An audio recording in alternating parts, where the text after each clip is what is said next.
President Biden made sure to point out the theme of this year's holiday decorations at the White House during an event for the Kennedy Center honorees Sunday afternoon. We the people, the first words of the Constitution, the beating heart of our democracy, the story of our nation that makes America, America. The president's pointed remarks about the Constitution are in stark contrast to former President Trump's take on the founding document over the weekend, when he suggested on social media the possible termination of parts of the Constitution. The Constitution is set for a reason, to protect the rights of every American. And so I certainly don't endorse that language or that sentiment.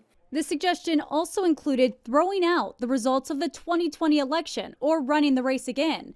But even his own vice president says claims of fraud are completely false. Ultimately, there was no evidence of enough fraud to change the outcome in any of those states.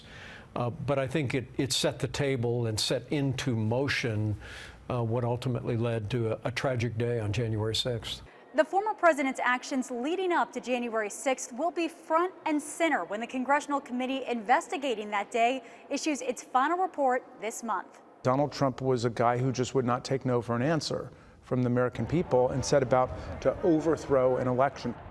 Trump's suggestion to overturn the 2020 results comes even as he's already declared his candidacy for the 2024 election. I will support whoever the Republican nominee is. Trump is also facing potential legal actions over January 6th and his possession of classified federal documents at his Florida home. Nicole D'Antonio, CBS News, Capitol Hill.